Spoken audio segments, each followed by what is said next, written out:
Hi, everybody. I am just going to bring us back to where we left off. I do want to start here. Thank you, everyone, for who replied in the Discord. I really, really appreciated your answers. And I don't know, I felt more connected to you guys a little bit. So I'm hoping that you guys maybe felt the same. So we're going to keep going on with things we go through. So our next one up is mental health experiences.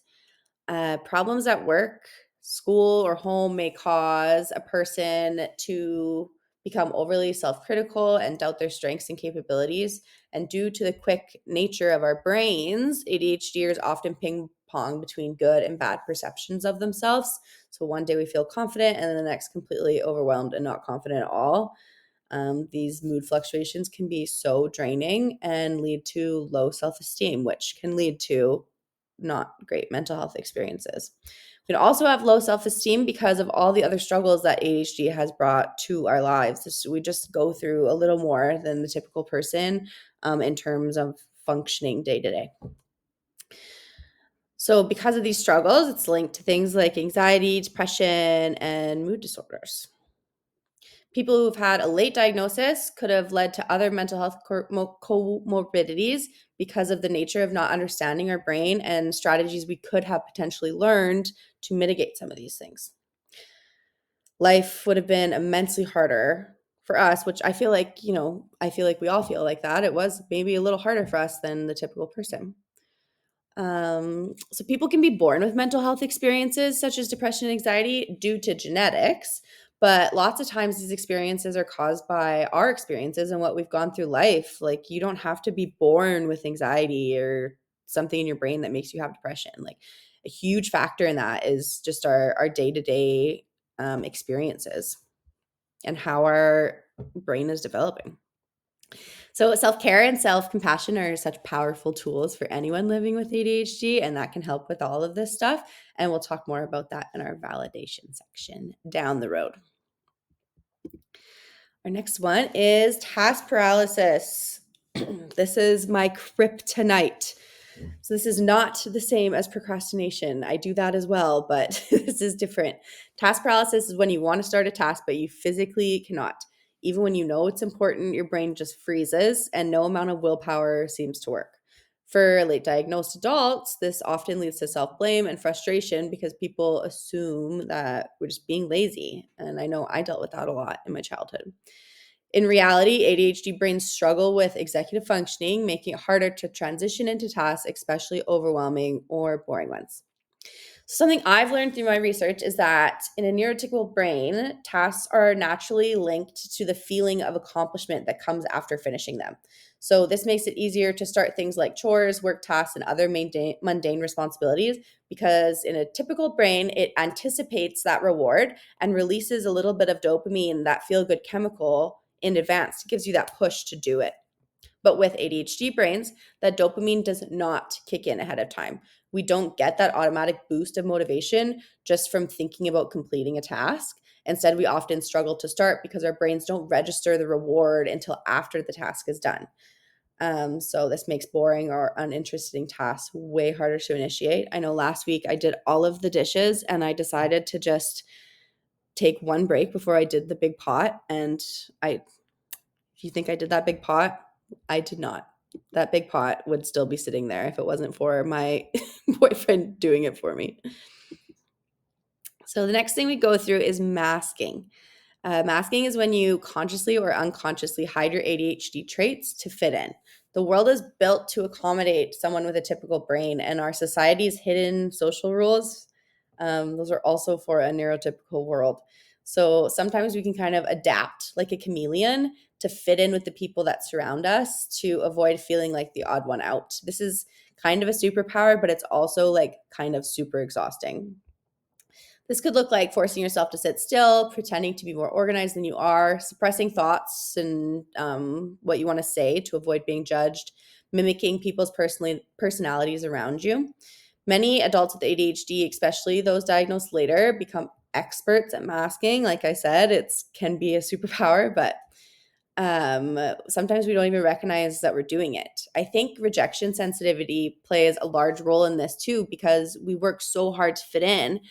And then when we feel any slight rejection, it hurts that much more. So masking is exhausting and it can lead to burnout, which is our next slide. So burnout happens when you push yourself beyond your limits for too long and don't take the time for self-care and rest, which people with ADHD need a lot more of than a typical person. Many late diagnosed ADHD adults experience burnout because they've spent their whole lives trying to keep up with neurotypical expectations. Like um, the platter of things that a typical brain can do on a typical day is more than I feel like I can handle. I don't know how that is for you guys, but that's typically how I feel. It leads to a little bit of shame too, but everybody's different, and this is something we've come to accept. Me. This can look like overcommitting and running on adrenaline, hyper-focusing for hours or days and then crashing, feeling emotionally and physical drain from masking and overcompensating, and not taking time for rest or self-care. Without a diagnosis, burnout can feel like I'm failing instead of I need to adjust how I'm managing my energy. So recognizing burnout can help people to stop blaming themselves for not keeping up. I know personally, I always want to feel like I should be doing more, but I know I can only hold so much on my platter, even if it is lower than the average person. But that's okay because it is what I need and everybody is different. So the ADHD tax, this is something that kind of only is talked about. I mean, in my own research, it's only something that I've ever talked about with other people. It's never something that I see online. What is that? Guys, I think I have spaghetti on my face. I'm really sorry. The ADHD tax is the extra time, money, and effort the ADHD years lose due to executive dysfunction. So this can look like forgetting to paying bills and getting hit with the late fees, buying replacements for things you lost only to find them later, paying for subscriptions you forgot to cancel, or rushing expensive last-minute purchases due to procrastination.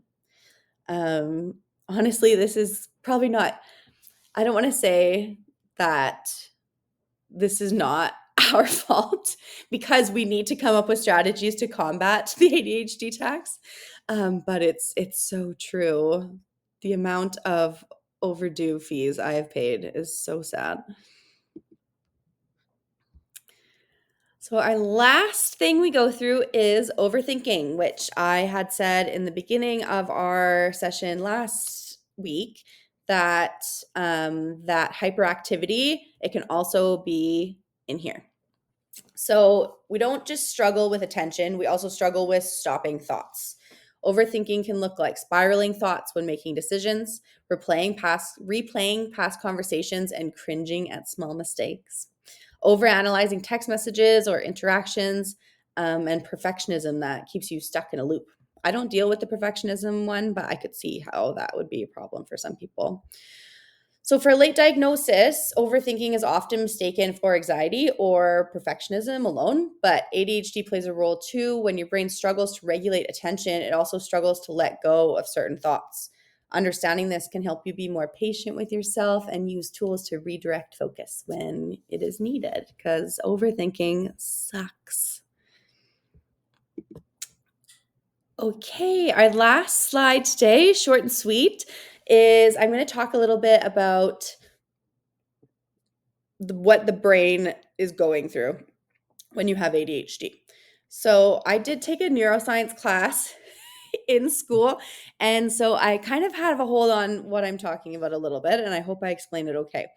So dopamine is a neurotransmitter, and neurotransmitters are in your brain. There's different types of neurotransmitters: dopamine, serotonin,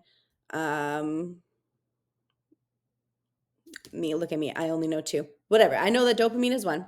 So it's a neurotransmitter. It's like, think about this little guy running around your brain, and it goes into a transmitter, and dopamine has a role for a bunch of different things that it's telling the brain to do.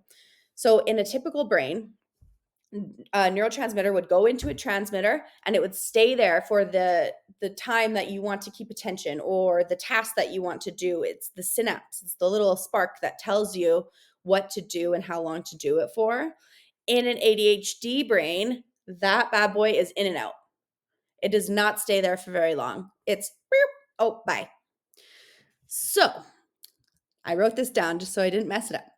In simple terms, dopamine acts as a motivator in our brain, helping us stay focused and enjoying completing tasks. For people with ADHD, the brain does not release or process, so that in and out, efficiently as it could. This leads to a lack of motivation, focus, and impulse control, which are often our core symptoms of ADHD. It's like the brain needs a little more oomph or encouragement to stay on track, but that extra push is hard to come by because dopamine isn't being used as effectively as it should be. Dopamine is in and out of the transmitter, whereas a typical brain, it would stay in there for the completion of the task or to keep attention. So, how ADHD medications work is they target those transmitters. So the little thing that the dopamine goes into, it's targeting the transmitters and blocking it from coming out and getting reabsorbed somewhere else. So when we take stimulants or other types of ADHD medications, it's making that dopamine stay in there and allowing our brains to work as efficiently as they can. This also leads to higher levels of dopamine because not only does our dopamine go in and out, we also have lower levels of dopamine. So it's just kind of a double whammy. Dopamine is also a neurotransmitter that is used in gross and fine motor movements. That was something I learned in neuroscience class, which I didn't know. So to like walk and use these tiny little fingers of yours, dopamine is also that thing that is it's the thing that is in your brain that's telling you to do those things. So it's mostly seen a lot in kids, but it does affect adults as well, like some small and large body movements, like you could be clumsy, dropping things a lot. If you see that in yourself, that's probably why. On top of medications, doctors also recommend lifestyle changes that have an impact on dopamine levels. So, eating healthy and exercising, I know like you hear it all the time, but it honestly plays such a huge role because those are just upping your levels of dopamine. And it's really just doing almost exactly what the meds are doing. It's really such a powerful way to combat some of these symptoms. Okay, if you have any questions about that, feel free to email me because I feel like that was a lot and I am not the best at explaining things, so I hope I did an okay job. So we have our next prompting questions. So let's think about some of the things we go through and have learned about. And let's answer the following questions if you are comfortable in the Discord. So, number one, what was one thing that stood out to you the most that you learned in the last two sessions? So, this could look like a symptom that particularly sticks out to you, something that stuck out to you a lot when you were undiagnosed, and now you see that it's actually ADHD and now you're actually managing it better, whatever you feel like talking about, and one thing that really stuck out to you. And then number two, pick one thing we go through and share a strategy that works for you in your daily life. So maybe we could share a couple strategies and see if we could pick up on other people's little tips and tricks. So like, for example, having a bad memory, using daily alarms and phone reminders every day in your phone. I know personally, I will be talking about my task paralysis strategies because they really help me. Okay, guys, thank you so much for watching my second session, and I will talk to you guys in the Discord and then see you again next week.